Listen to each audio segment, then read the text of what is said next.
Muy bien, pues vamos a empezar porque ya es hora, ya es tiempo de Teología para Todos. Bienvenidos, qué gusto que estén por acá. Y vamos a arrancar entonces, vamos a arrancar nuestra sesión del día de hoy. Qué bueno que podamos estar juntos una vez más. Y bueno, pues simplemente ya tuvieron oportunidad de revisar la dinámica de la clase y vamos a empezar porque la verdad es que tenemos mucho material para ustedes y vamos a ir variando los temas, vamos a ir hablando de distintos temas. La verdad es que sí les agradecemos sus sugerencias, sus aportaciones y poco a poco nos iremos dando tiempo para trabajar todos los temas que ustedes señalen.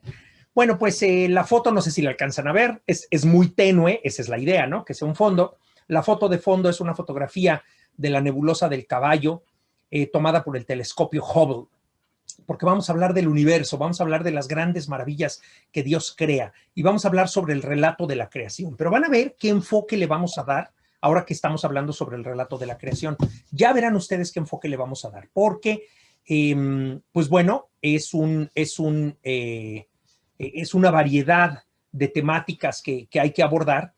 Y la verdad es que sí quiero platicar con ustedes sobre el relato de la creación, Génesis 1. ¿Y cómo vamos a abordar este tema? Bueno, en primer lugar vamos a hablar de que solo Dios crea, el orden de la creación. Vamos a hablar de los 6 días de la creación y el día séptimo. Y luego vamos a escuchar un poco de música, por cierto, de una obra que se llama Génesis según Virulo. No se preocupen, eso ya lo haremos juntos y ya tendremos ocasión de revisarlo juntos. Y haremos una pequeña conclusión ya para cerrar. Así que, como el tiempo se nos va muy rápido, pues vamos a entrar inmediatamente en materia y vamos a hablar acerca de solo Dios Dios crea, el orden de la creación.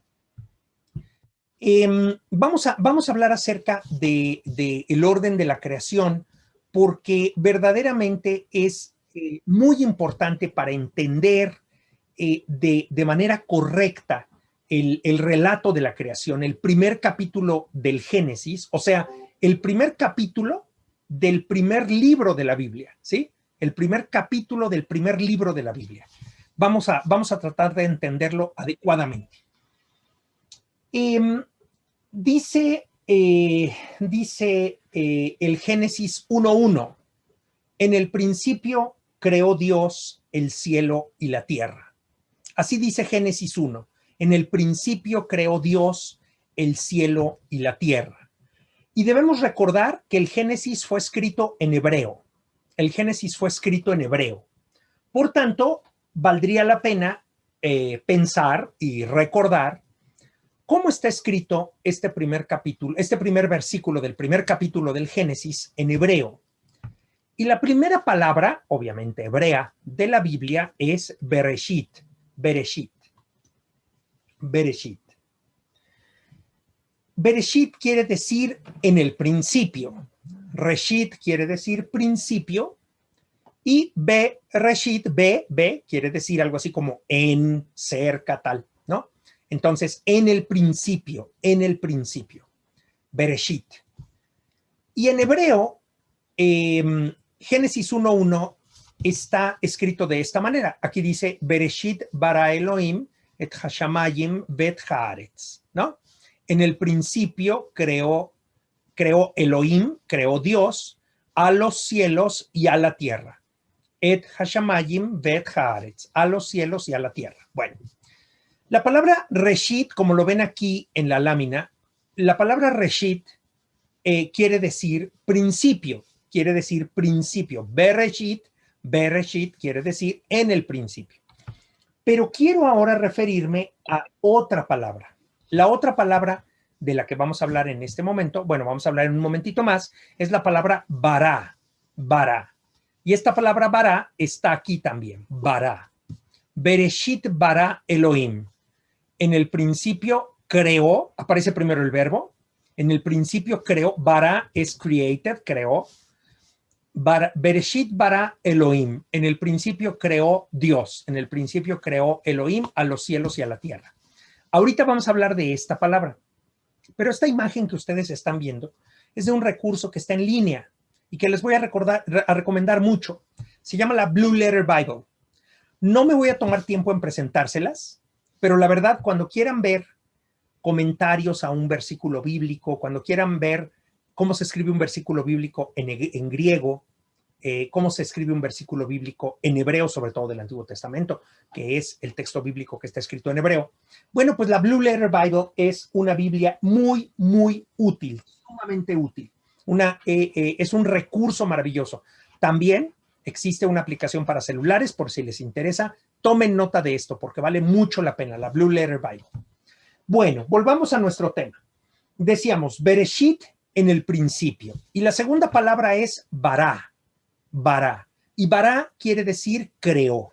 Y lo que les debo contar es que el verbo bara solo se aplica a Dios. Solo se aplica a Dios. O sea, en la Biblia, solo Dios bara. Solo Dios crea. En la Biblia, solo Dios crea. ¿De acuerdo?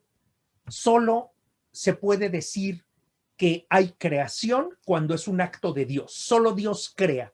Y eso ya va siendo una pista importantísima para entender este relato de la creación. Dios es el único creador, solo Dios crea. La creación solo puede provenir de Dios, la creación solo puede provenir de Dios. Y miren ustedes, en otras culturas hay una materia eterna que el Dios ordena. En otras culturas hay una especie de Dios, hay una especie de divinidad, hay una especie de espíritu, hay una especie de demiurgo, ¿no? Hay una especie de Dios que ordena la materia, pero la materia es eterna, nadie crea la materia. Aristóteles afirmaba que la materia es eterna. Es que imaginar un universo sin materia, decir, la materia empezó a existir en algún momento. ¿Y por qué? ¿Y por qué si no existía en algún momento, por qué empezó a existir? ¿Lo ven? Es que suena bastante razonable. Si la materia no existía en algún momento, ¿por qué empezó a existir? ¿Lo ven? Entonces, claro, Aristóteles no fue beneficiario de la revelación. Aristóteles no conocía la fe judía, no conocía, la fe cristiana va a aparecer 400 años después de Aristóteles. Entonces, Aristóteles va a decir que la materia es eterna, pero fíjense, la tradición judía dice, la revelación judeocristiana dice que no es una materia que Dios ordena, sino justamente es un universo que no existe y que sale de la palabra y de la acción de Dios. Es un universo que no existe y que sale de la palabra y de la acción de Dios. ¿De acuerdo? Entonces, eso es lo primero que tenemos que entender. En ninguna otra religión se habla de creación. Se habla de que los dioses surgieron, por ejemplo, los dioses babilonios surgen de un mar primordial, había una especie de agua de la que surgen los dioses. Tiamat es el dios del caos que habita en las aguas, pero él no es el creador de las aguas. ¿Lo ven? Es una idea completamente diferente. Entonces, es un universo que no existe y que sale de la palabra y de la acción de Dios. ¿Qué crea Dios el primer día? El primer día, lean por favor el capítulo 1 del Génesis cuando tengan tiempo. No lo vamos a hacer ahora, pues justamente por motivos de tiempo, pero Dios crea el primer día la luz. El segundo día crea el firmamento. El segundo día crea el firmamento. Digo, lean cuidadosamente el relato porque hay muchos elementos que destacar, pero para reducirlo de una manera muy rápida, el primer día Dios crea la luz, el segundo día crea el firmamento, el tercer día crea la tierra seca y la vegetación. En este caso, el tercer día, Dios realiza dos obras creadoras. Separa las aguas de la tierra y hace que fructifique la tierra con vegetación, ¿de acuerdo? Hay vegetación entonces sobre la tierra. El cuarto día crea los cuerpos celestes, por cierto, cuyos nombres no se mencionan en la Biblia. Bueno, no en la Biblia, sino en Génesis 1. Dice las lumbreras celestes. ¿Saben por qué no mencionan el nombre del sol y de la luna? Porque eran seres divinizados por todos los pueblos. Entonces, lo que hace el texto bíblico al no mencionar el nombre del sol y de la luna es rehusarse a darles los nombres propios que otros usaban y que equivalían a nombres de dioses. El cuarto día crea los cuerpos celestes, el sol, la luna, las estrellas, etc. El quinto día crea el resto de los animales, digamos, el resto de los animales, especialmente hablando de los marinos y las aves, ¿sí? Pero es una sola obra creadora. Y el sexto día sí hace dos obras creadoras. Dios crea los animales terrestres y crea al ser humano. El tercer día, entonces tomen nota de esto, ¿no? El tercer día y el sexto día, Dios hace una doble obra creadora. ¿Por qué? Porque las obras creadoras son 8. Y entonces, como lo hizo en 6 días, perdón, las obras creadoras son 9 y, las obras creadoras son 8 y se distribuyen en 6 días, siendo doble el tercer día y doble el sexto día. ¿De acuerdo? Las 8 obras creadoras. Muy bien. ¿Qué quiere decir esto? A ver, porque este relato ya lo hemos escuchado, este relato ya lo conocemos, ya muchas veces hemos leído Génesis 1, pero hay que leerlo una vez más y la verdad hay que meditarlo a fondo. Pero ¿qué quiere decir esto? ¿Quiere decir que Dios creó las cosas en este orden precisamente? ¿Eso quiere decir? Quiere decir que Dios creó primero la luz, luego el firmamento y luego separó las aguas de la tierra y creó la tierra seca. ¿Y eso quiere decir? ¿Exactamente eso quiere decir? Bueno, les quiero hablar sobre lo que se llama la lectura fundamentalista de la Biblia, de lo cual ya habré mencionado en algún momento algún aspecto. Pero quiero que lo entiendan ustedes muy bien, porque una cosa es haberlo mencionado y otra cosa es verlo con un poco más de calma, y es lo que quiero hacer el día de hoy.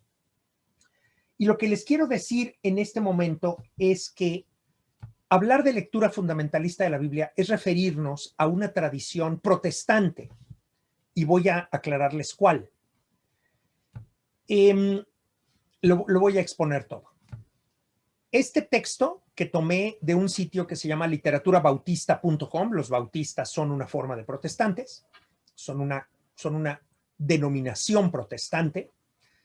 Este sitio que se llama literaturabautista.com reproduce el manifiesto fundamentalista, así le llaman ellos. Nosotros no les llamamos fundamentalistas a ellos, ellos se llamaron a sí mismos fundamentalistas, ¿de acuerdo? ¿Y cuál es la declaración fundamentalista, el manifiesto fundamentalista que dice? Dice, nosotros, y es un manifiesto bautista, dice, nosotros, los que voluntaria y libremente y sin ninguna reserva mental firmamos este manifiesto fundamentalista, lo hacemos para establecer y declarar ante nuestro pueblo lo que creemos y lo que estamos dispuestos a defender aún con nuestras propias vidas, y lo hacemos por amor a nuestro Señor y Salvador Jesucristo, a su iglesia y a la fe cristiana. Nosotros declaramos y dejamos saber qué, y sigue una serie de puntos. Nada más voy a leer el primero. El primer punto y el más importante del manifiesto fundamentalista de los bautistas es este: creemos, predicamos y defendemos que la Biblia es la palabra de Dios, pero que la Biblia es la palabra inspirada de Dios en su totalidad libre de error. En su totalidad libre de error. Bueno, ¿qué quiere decir esto para los bautistas? ¿Y qué quiere decir esto para muchísimos protestantes que son fundamentalistas? Bueno, quiere decir que todo lo que aparece en la Biblia es verdad tal cual se narra. Repito, que todo lo que dice la Biblia es verdad tal cual se narra. O sea, que todo lo que dice la Biblia pasó exactamente como es relatado. ¿Sí? Esa es una lectura fundamentalista de la Biblia. O sea, si la Biblia dice que Dios creó el mundo en 6 días, caramba, pues que habrá días para Dios, ¿no? Habrá días para Dios. Y entonces, pues nos metemos en el problema de decir, oye, ¿y habrá días para Dios? Oye, pero dice la Biblia que el séptimo día Dios descansó. Pues Dios se cansará de alguna manera, porque la Biblia no contiene error ninguno. O sea, la Biblia, todo lo que dice la Biblia es absolutamente verdadero, tal cual lo dice. ¿Se dan cuenta? Entonces, ser fundamentalista es creer que solo porque lo explica así la Biblia, solo porque lo dice así la Biblia, es absolutamente verdadero. Eso se llama lectura fundamentalista y no es un invento nuestro, ¿no? No es un invento católico ni nada, ni mío, mucho menos. Es producto de una declaración que se llama el Manifiesto Fundamentalista, que les estoy mostrando aquí, ¿de acuerdo? Y ahí les dejo la referencia. Los católicos no somos fundamentalistas. No, no leemos la Biblia creyendo que todo lo que dice la Biblia, tal cual lo dice la Biblia, tiene que ser verdadero por el hecho de aparecer en la Biblia. No, no somos fundamentalistas. No hacemos una lectura fundamentalista del texto bíblico. A ver, aclaremos. Los católicos sí creemos que la Sagrada Escritura es palabra de Dios. Eso sí lo creemos. Los católicos sí creemos que la Sagrada Escritura es palabra de Dios. Eso sí, sin lugar a dudas. La Sagrada Escritura es palabra de Dios. Y como dice la Declaración Dei Verbum del Concilio Vaticano II, creemos que la Biblia carece absolutamente de error, o sea, la Biblia no tiene error alguno, y dice Dei Verbum número 11, en lo que se refiere a nuestra salvación. En lo que se refiere a nuestra salvación. ¿Lo ven? O sea, lo que decimos los católicos, espero que les quede claro, y si no les queda claro, ya saben que el chat está a su disposición y voy a leer todos sus comentarios y preguntas al final de la sesión, lo cual me dará mucho gusto. Esto justamente no quiere decir que todo lo que dice la Biblia sucedió como se narra. Para los católicos no. Por ejemplo, ¿qué pasa con Génesis 1? Ya platicaremos en un minutito más, pero lo que pasa con Génesis 1 es que es un relato antiquísimo y que quiere decir otra cosa. No quiere decir que así sucedieron las cosas en el momento de la creación. Pues, ¿quién estaba allí para...? Es una buena pregunta, ¿no? Oye, ¿quién estaba allí viendo lo que Dios hacía para que quedara escrito en la Biblia? ¿O qué pasó? ¿No? Bueno, el tema es que los católicos sí creemos que la Sagrada Escritura es palabra de Dios, sin lugar a dudas. Y la Sagrada Escritura no contiene error en lo que se refiere a nuestra salvación. Esto no quiere decir que todo lo que dice la Biblia sucedió como se narra. Porque la palabra de Dios, fíjense bien en esto, la palabra de Dios es el mensaje, no la letra del texto. La palabra de Dios es el mensaje, no la letra del texto. ¿Saben por qué es importantísimo que ustedes lean la Biblia? Y que ustedes encuentren la voluntad de Dios en la Biblia, porque la palabra de Dios es el mensaje. Es lo que Dios me dice a mí, es lo que Dios le dice a nuestro mundo. No es la letra del texto. Aunque yo me supiera de memoria la Biblia, todavía no es palabra de Dios. Porque palabra de Dios es el mensaje que Dios me tiene que dar. El mensaje que Dios me tiene que dar. ¿De acuerdo? ¿Y cuál es el mensaje entonces? A ver, si estamos hablando de mensaje, ¿cuál es el mensaje contenido en la narración de los 6 días? ¿Qué nos quiere decir Dios para nuestra salvación? ¿Qué nos quiere decir Dios en ese relato primitivo que dice que el mundo fue creado en 6 días? No es tan importante el tema de los 6 días. Para Dios no hay días, señores. Es que para Dios no hay días, estamos de acuerdo, ¿no? Pues esto quiere decir que Dios es todopoderoso, que Él lo puede todo, que Dios es el único creador de todas las cosas. No hubo nadie con Él. Dios, Padre, Hijo y Espíritu Santo creó el universo entero. También quiere decir que Dios no es lo más grande del universo. Piénsenlo. Dios no es lo más grande del universo. Es que Dios no forma parte del universo. Es su creador. Es su creador. No forma parte de ese universo. Es como el creador del Lego, ¿no? Que pues son todas estas piececitas que uno une y puede crear grandes obras y universos magníficos. Decir, es que el creador del Lego es lo mejor del mundo del Lego. No, el mundo del Lego es algo distinto a su creador. El mundo del Lego puede desaparecer y el creador del Lego, se pondrá triste y ya, ¿no? Dios no es lo más grande del universo. Eso es teología, señores. Dios no es lo más grande del universo. Es el mismo creador del universo, distinto de él. ¿Lo ven? Interesante, ¿no? Porque a veces pensamos en Dios como si fuera parte de este universo. No, el universo es Es una minúscula partícula en la inmensidad de Dios. Y sin embargo, esa minúscula partícula Dios la ama apasionadamente. ¿Lo ven? Los seres creados, otra enseñanza, otra verdad. Los seres creados somos criaturas. Nosotros como seres creados somos criaturas. No nos entendemos por nosotros mismos. No nos entendemos por nosotros mismos. No es a través de nosotros mismos como nos entendemos, ¿sí? No nos entendemos por nosotros mismos, sino que nos entendemos en relación a otros. ¿Saben por qué siempre nos sentimos solos? Ya hemos hablado de esto aquí en Teología para Todos, pero ¿saben por qué nos sentimos solos? ¿Saben por qué las cosas pues no nos salen tan bien como quisiéramos? Porque nosotros no dominamos en nuestra vida. Nuestra vida pertenece a otro, a ese creador maravilloso que me ha creado por amor. Los seres creados somos criaturas, no nos entendemos por nosotros mismos. Y por tanto, vean la última frase. Esta es una frase que repite mucho Monseñor Barron, Robert Barron, a quien admiro mucho. Dice, nuestra vida no se trata de nosotros mismos. Nuestra vida se trata de otro, o sea, de Dios. Mientras más te busques tú en tu vida, mientras más te busques tú mismo en tu vida, más infeliz vas a ser. Mientras más entiendas que lo que tienes que hacer con tu vida es, por supuesto, poseerla y luego libremente entregarla a Dios y seguir la voluntad de Dios, ¿no? Con madurez, con serenidad, ¿no? Entonces ahí vas a encontrar la alegría, ahí vas a encontrar la felicidad. Eso dice el relato de los 6 días. La narración de los 6 días, Génesis 1, el primer capítulo del Génesis, lo que nos está diciendo es, hay un creador, hay alguien que tiene la clave de todo lo que existe. Sigo adelante, si no, no nos va a dar tiempo. Dios crea al ser humano varón y mujer. Dios crea al ser humano, varón y mujer los creó, dice el primer capítulo del Génesis. Y esto es una cosa muy importante porque saben ustedes que en el capítulo 1 del Génesis dice que Dios creó al ser humano, varón y mujer los creó.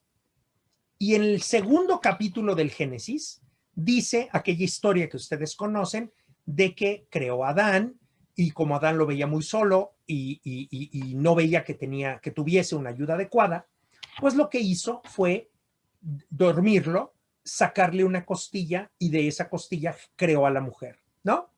Bueno, en realidad son 2 relatos. Yo me estoy refiriendo solo al primero. Yo lo estoy refiriendo solo al primero. Pero muchas veces nos quedamos solo con el segundo y no recordamos el primero. Porque el primer relato nos muestra que Dios creó a la humanidad como varón y mujer. Y el segundo relato, lo más importante es el mensaje, no lo que dice. ¿Cuál es el mensaje del segundo relato de la creación? El mensaje del segundo relato de la creación es Dios, que ha creado al hombre, al ser humano, varón y mujer, los ha creado el uno para el otro como una ayuda adecuada. Qué bonito, ¿no? O sea, son idénticos pero complementarios, eso quiere decir. Son idénticos pero complementarios. Varón y mujer son idénticos pero complementarios. ¿Y para qué los crea? Los crea para crecer y multiplicarse.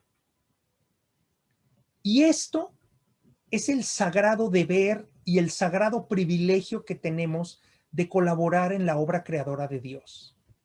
Tener hijos es colaborar en la obra creadora de Dios. Tener hijos es colaborar con la obra creadora de Dios.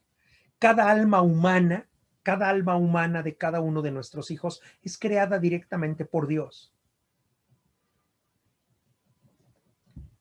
Como decía una buena amiga, no sé si lo he dicho aquí en nuestras sesiones, pero como decía una buena amiga mía, cuando eres joven, 2 hijos pueden hasta parecer muchos. Me dice, a mi edad, sus hijos ya están casados, viven en otro país. A mi edad, 2 hijos son muy pocos, ¿no? ¿Con qué ojos debemos ver? ¿Con qué ojos debemos ver, por ejemplo, la generosidad que debemos tener en torno a nuestros hijos, ¿no? ¿Con qué ojos? ¿Con los ojos de la familia pequeña vive mejor? ¿O con los ojos de, claro, paternidad responsable pero generosa, ¿no?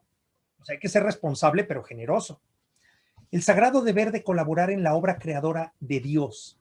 Miren, cuando Dios crea al varón y la mujer, no crea individuos.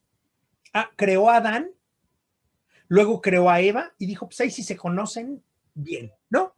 Ahí sí se llegan a conocer, pues ya me dará gusto. No, Dios no crea individuos, Dios crea un matrimonio.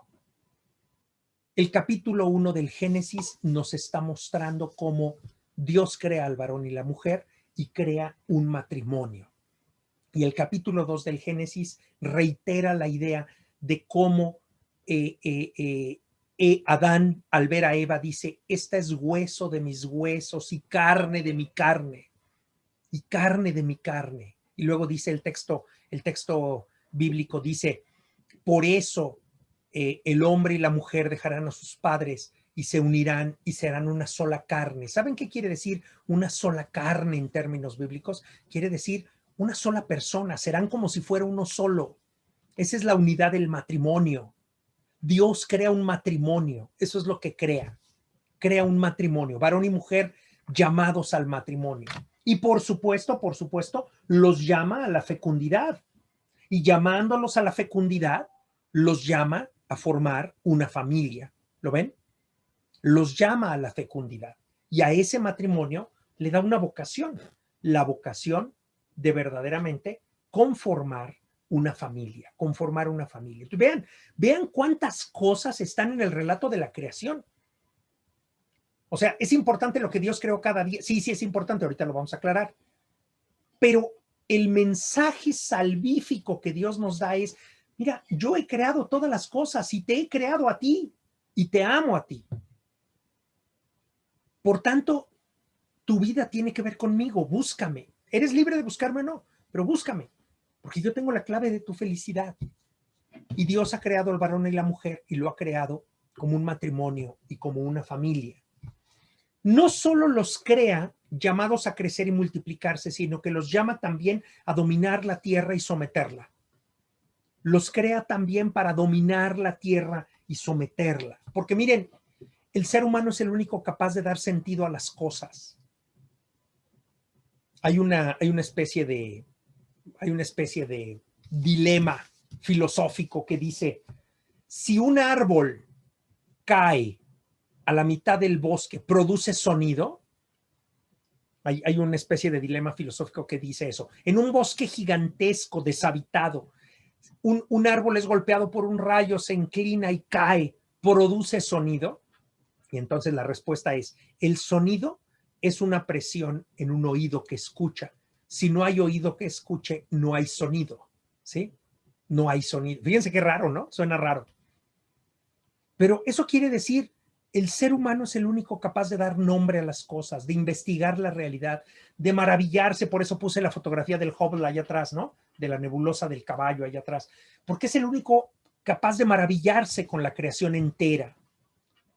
El ser humano es el único capaz de dar sentido a las cosas y también colabora en la obra creadora de Dios transformando la realidad. Es decir, por medio del trabajo. El trabajo es participación en la obra creadora de Dios. El trabajo es participación de nuestra vocación en Dios. El trabajo es algo importante. El trabajo ennoblece. Miren, si nos sacáramos la lotería y ya no necesitáramos trabajar, haríamos mal en dejar de trabajar. Porque nos perderíamos a nosotros mismos, se los garantizo. Nos perderíamos a nosotros mismos. El trabajo ennoblece. Las personas que son diligentes, las personas que se esfuerzan por trabajar, verdaderamente son mucho más felices, ¿sí? Eso no quiere decir que si llega la hora del retiro no se retire uno. Está muy bien, la jubilación es muy digna.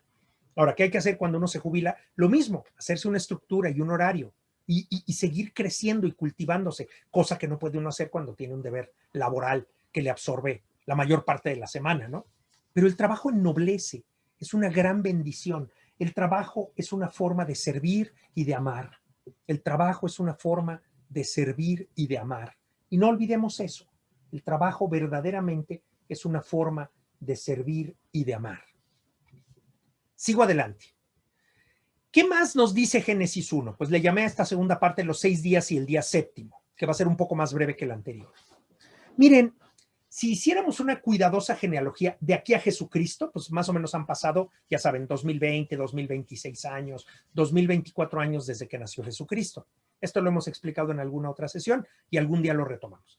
Pero bueno, más o menos 2020 años desde que nació Jesucristo. ¿Y cuánto tiempo pasó desde la creación del mundo, según la Biblia, hasta Jesucristo? Bueno, si hacemos toda la cuenta y sumamos todos los años hasta el día de hoy, pues resulta que estamos en el año 5781 después de la creación. Escuchen esto. Si hacemos una genealogía desde el día de hoy hasta el día de la creación, según los años que va proponiendo la Biblia, porque dice que Adán vivió no sé cuántos años y que después sus hijos vivieron no sé cuántos años y que Matusalén vivió cerca de 1000 años, 960 y tantos, y que si hacemos esa genealogía, resulta que desde el día en que Dios creó el mundo y creó a Adán, hasta el día de hoy, han pasado 5781 años. Ese es el tiempo. Y les voy a decir algo. Ese es el año en el que viven los judíos. El año nuevo judío que acaba de ser ahora en septiembre fue el año 5781. 5781 años ¿de qué? De la creación del mundo. ¿Sí? Porque, debo decirlo, la mayor parte de los judíos, la mayor parte, no todos, sostiene una lectura fundamentalista de la Biblia. Por eso afirman que estamos en el año 5781. Pregunta, ¿es esa la edad del mundo? El universo entero, las estrellas, el sol, las galaxias, tienen 5781 años y ya no, esa no es la edad del mundo. Los protestantes fundamentalistas y los judíos ortodoxos dicen que sí. Y cuando uno dice, es que hace 100 millones de años había dinosaurios y tal, los protestantes fundamentalistas y los judíos ortodoxos dicen, tú estás engañando porque estás en contra de la Biblia. Pero los católicos no somos fundamentalistas. Los católicos podemos investigar el universo con toda paz porque la Biblia no nos dice cuántos años tiene el universo. De veras no nos lo dice. Nos dice algo más importante, que Dios es el creador de todas las cosas. Y, por ejemplo, lo que hemos descubierto es que la edad del universo es superior a 13,000 millones de años. La edad del universo es superior, es como 13,700 millones de años. ¿Sí? Es superior a 13,000 millones de años.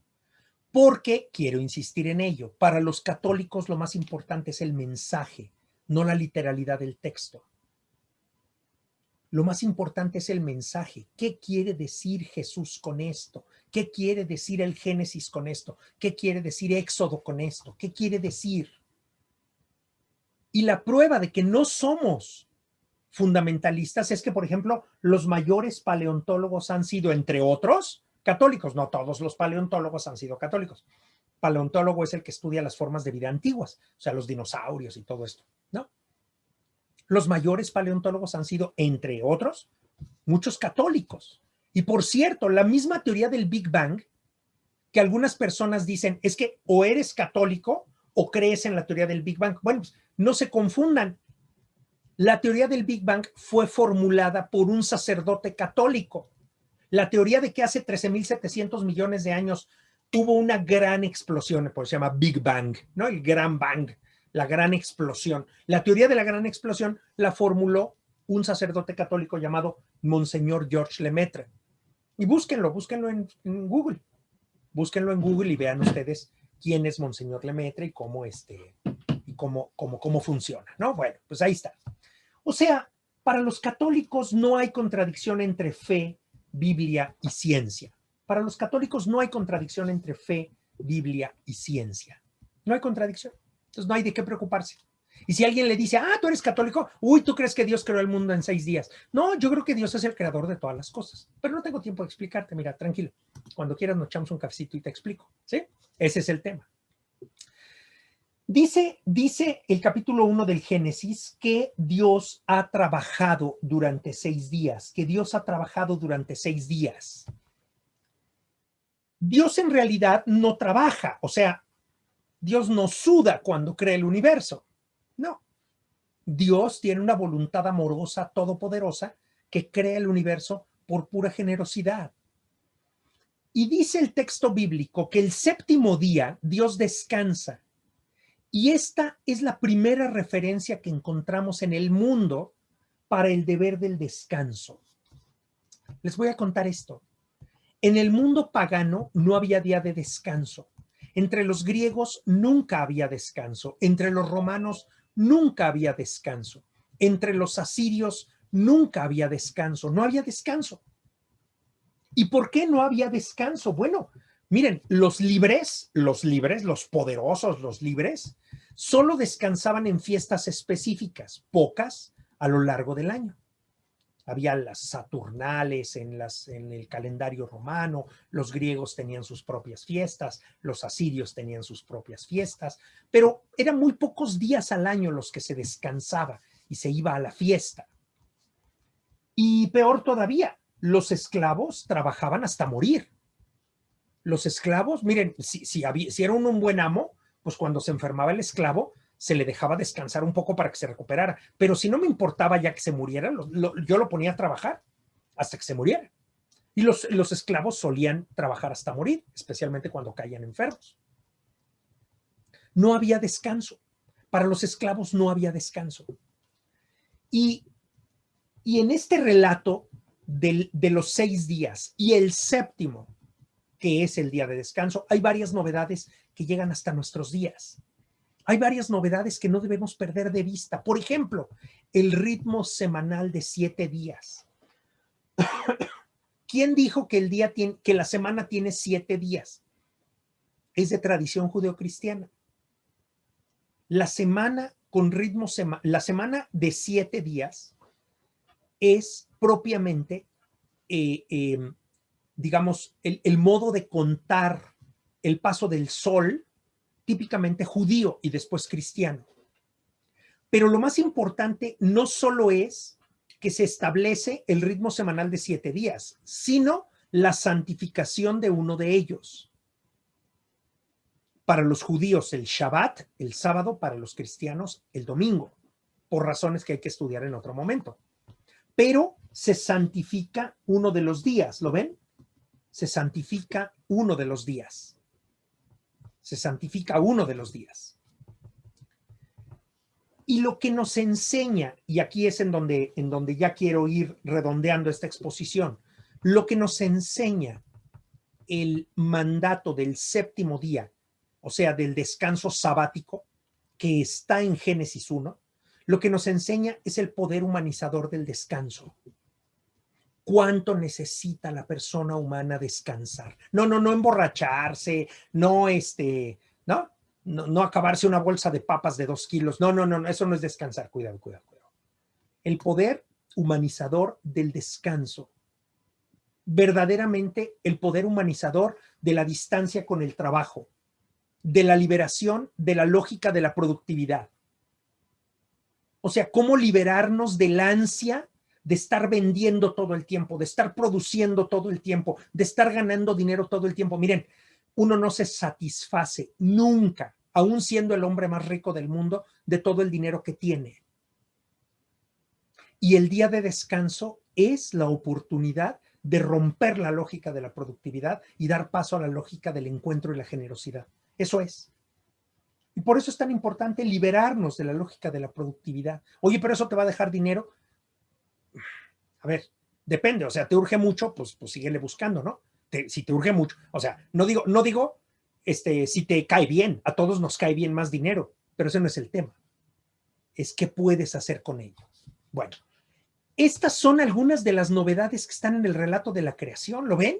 Es maravilloso, ¿no? Verdaderamente maravilloso. Bueno, me voy a pasar un poco del cuarto para las 7, como intentamos hacerlo siempre, terminar el cuarto para las 7 y luego pasar a preguntas, pero les voy a poner esta obra que se llama Génesis según Virulo. Y les voy a contar algo. Voy a dejar de compartir pantalla, denme un instante, voy a dejar de compartir pantalla y les voy a comentar algo. Les voy a comentar que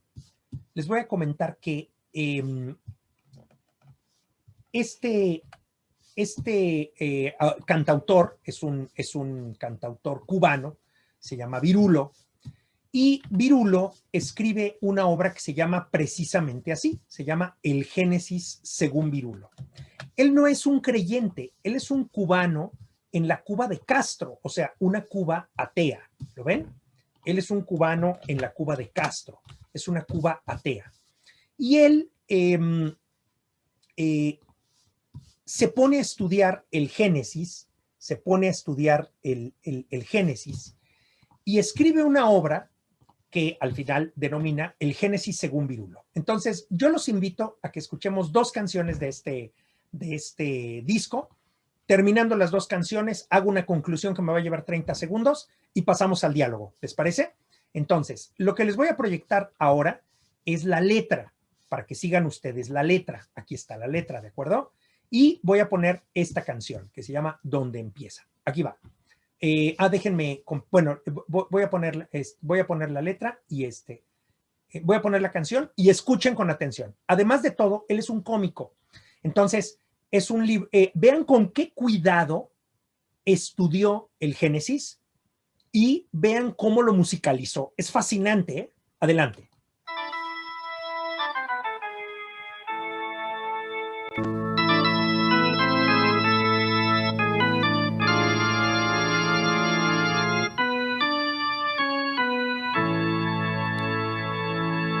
Cuando el universo entero todavía era un agujero, cuando la noche y el día todavía no existían, vino Dios volando con los angelitos, iban en cuaritos el mundo creando.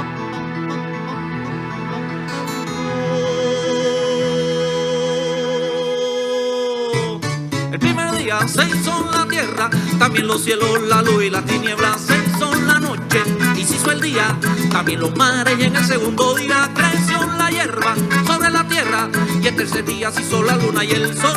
El cuarto día los pececitos, los bichos, los pajaricos, el quinto la lagartija, los insectos, y ese día para acabar hizo al hombre, el sexto lo retomó, y el séptimo día fue que descansó. Y entonces púsose Dios a pensar con pensamiento profundo, pues sintió que algo faltaba al recién creado mundo. Y estando en que por crear a este mundo faltaría, fue que se sintió llamar por una voz que decía: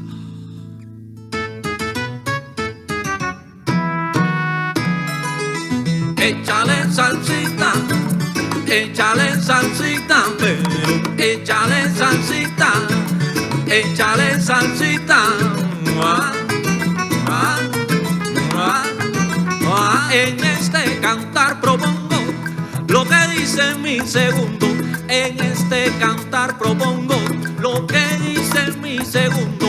Con este son yo con gozo declaro completo el mundo. Y échale salsita, échale salsita, échale salsita, échale salsita.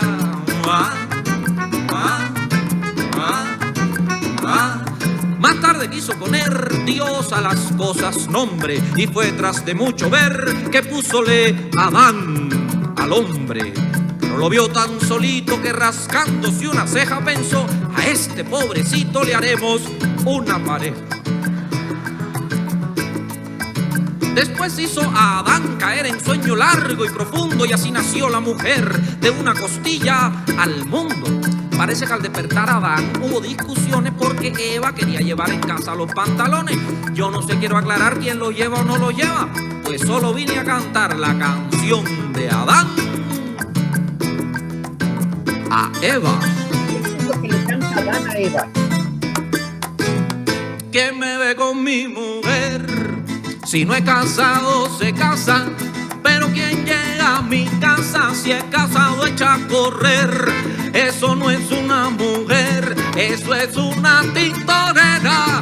Tiene genio de pantera y arranques de Lucifer. Y si la vieran cómo se pone esa bandolera, gritándome donde quiera y donde quiera de esta manera. Vean lo que le dice Eva Adán. Adán, ve a buscar el pan.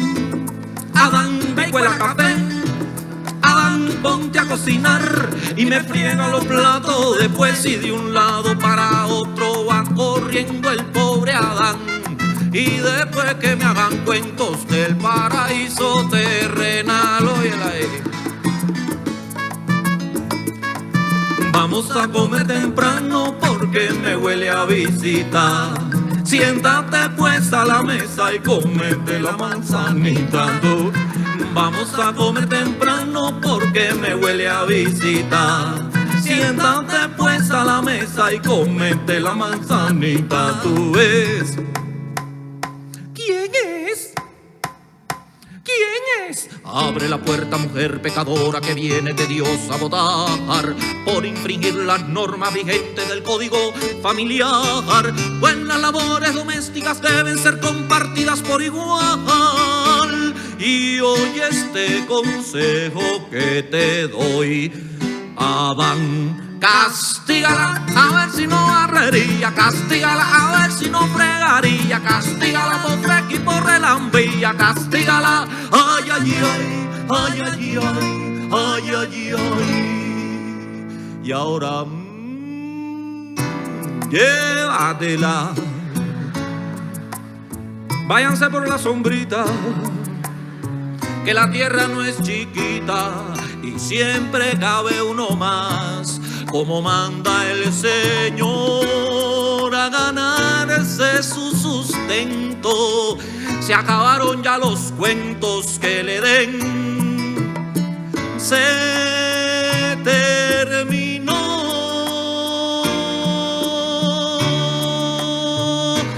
Y me pregunto yo, ¿qué habría sido pues de resultar que Dios en vez de hombre es mujer?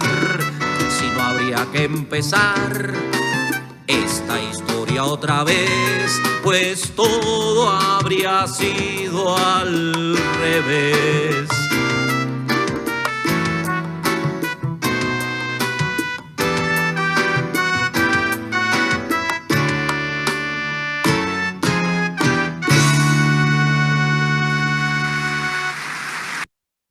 Bueno, pues ahorita me van a contar qué les pareció el Génesis según Virulo.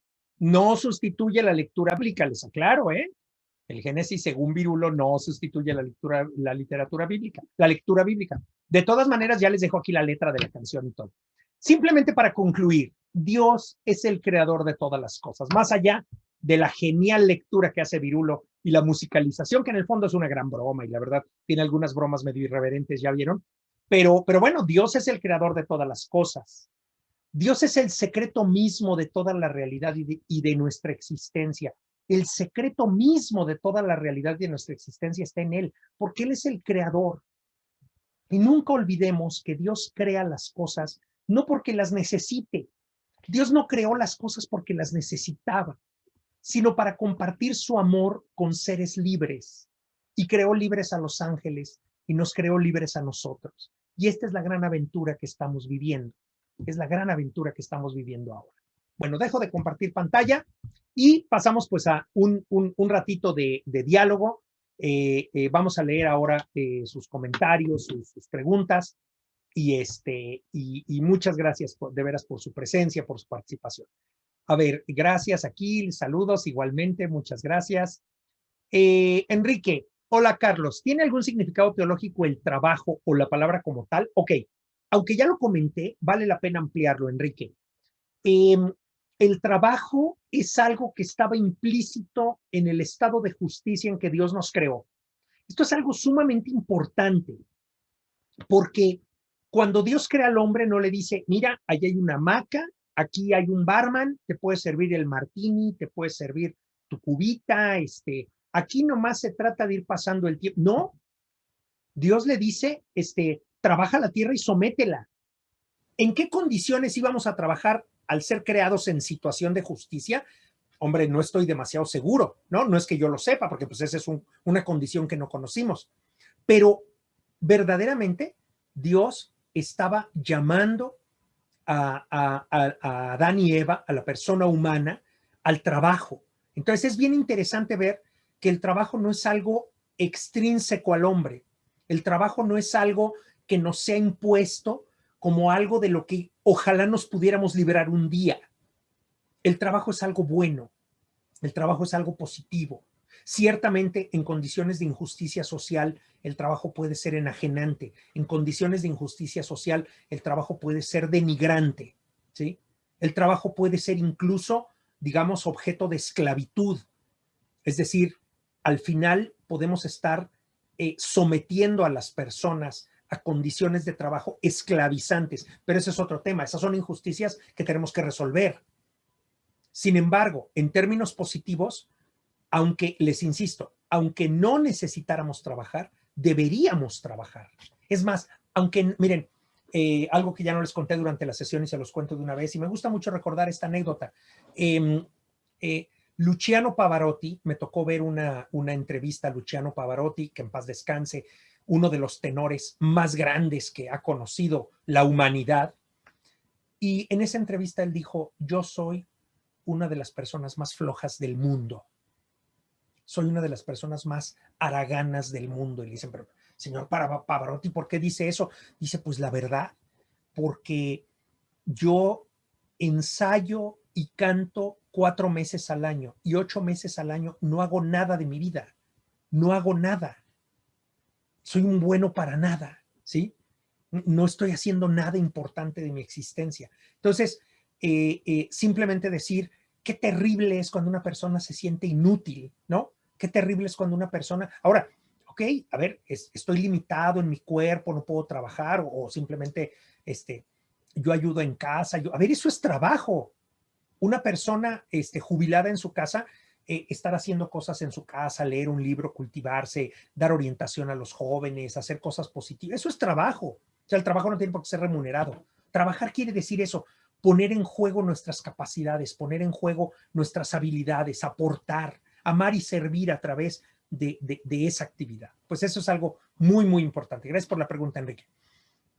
Y justo eso, ¿no? A ver, dices después, ¿cuál es la relación entre deber, trabajo y felicidad? Bueno, pues simplemente decir, la relación entre deber, trabajo y felicidad tiene que ver con la relación entre deber, trabajo y felicidad parte de que estamos hechos para trabajar.